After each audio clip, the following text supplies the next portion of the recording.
প্রিয় দর্শক, জাতি হিসেবে আমরা হিন্দুরা আসলেই একটা নির্লজ্জ জাতি।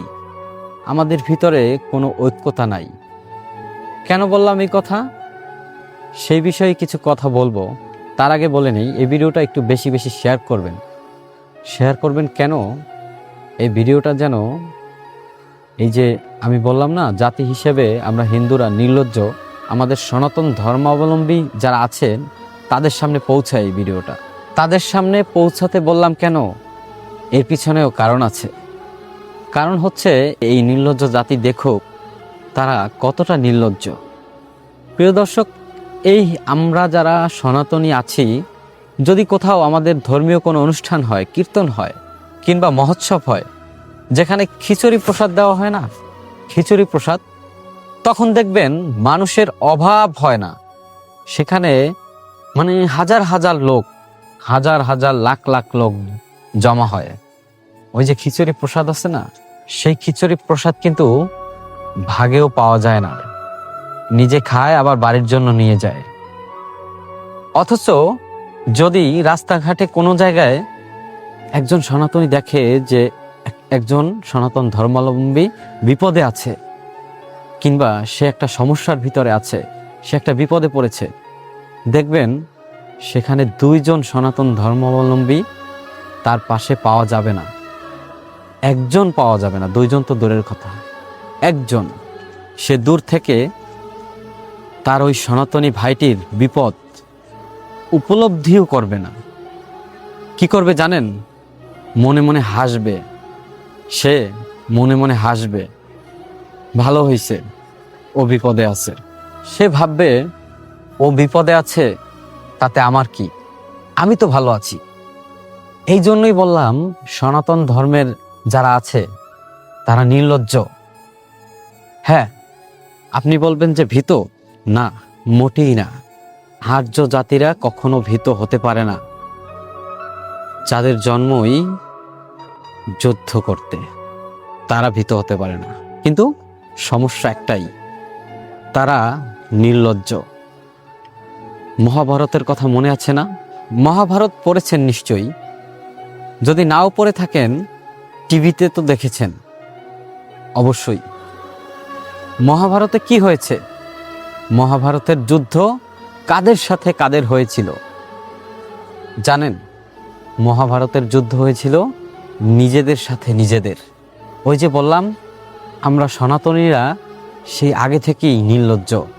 আমরা নিজেরা নিজেরা যুদ্ধ করতে অনেক বেশি ভালো পারি, কিন্তু যখন নিজের লোক বিপদে পড়ে তখন তার পাশে দাঁড়াতে পারি না। আমরা নিজেদের ঘরের ভিতরে যুদ্ধ করতে অনেক ভালো পারি। আর্যরা যোদ্ধা বটে, তবে সেটা ঘরে ঘরে যোদ্ধা। তার মানে হচ্ছে নিজের আত্মীয় স্বজনের সাথে কূটনৈতিক চাল চেলে আমরা যুদ্ধ করতে পছন্দ করি। নিজের মানুষদের বিপদে ফেলতে অনেক ভালোবাসি আমরা, কিন্তু নিজের মানুষ বিপদে পড়লে তার পাশে থাকতে পারি না। এই কথার একটা জলজান্ত উদাহরণ আমি দেই।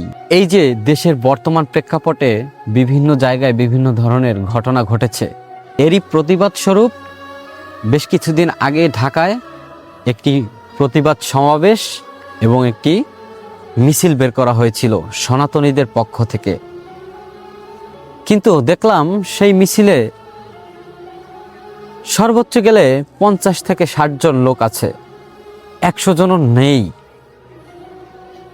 অথচ ওই ঢাকায়, আমি বাইরের কথা বললাম না, বাইরের লোক হয়তোবা যেতে পারেনি, কিন্তু ওই ঢাকায় সনাতনীর সংখ্যা কি 100, 1000, 2000, 5000, 10,000, 2 কোটি মানুষের ভিতরে কি 1 লক্ষ সনাতনী ছিল না ওখানে? যেখানে ঢাকায় 2-2.5 কোটি মানুষ বসবাস করে, সেখানে কি 2-1000, 2-4, 5,000 হিন্দু ছিল না?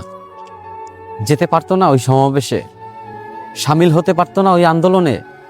কিন্তু না, হিন্দুরা সেটা করেনি। তারা কম্বল মুড়ি দিয়ে বাসায় বসেছিল। কারণ এটা তো তাদের ওই যে পৌরাণিক স্বভাব, তারা তাদের অস্তিত্ব টিকিয়ে রাখতে জানে না। তারা জানে নিজেরা নিজেরা যুদ্ধ করতে। তাই আমি বলছি এখনো সময় আছে, এখনো সময় আছে। একজন সনাতনী হয়ে একজনের পাশে দাঁড়ান, একজনের বিপদে পাশে দাঁড়ান, সংঘবদ্ধ হয়ে কাঁধে কাঁধ মিলিয়ে চলার চেষ্টা করুন। যে যে এলাকায় সনাতন ধর্মাবলম্বী যারা আছেন তারা একসাথে বসে নিজেদের সুরক্ষায় কাজ করুন। আপনার সুরক্ষা আপনাকেই নিশ্চিত করতে হবে, অন্য কেউ এসে আপনাকে করে দিয়ে যাবে না।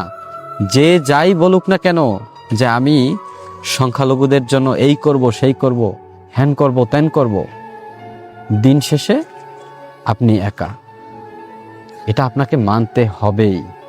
তাই এখনো সময় আছে, নিজেদের সুরক্ষা নিজেরাই দেওয়ার চেষ্টা করুন। নির্লজ্জ জাতি হিসেবে পৃথিবীর সামনে নিজেকে জাহিল করার কোনো দরকার নেই। ধন্যবাদ।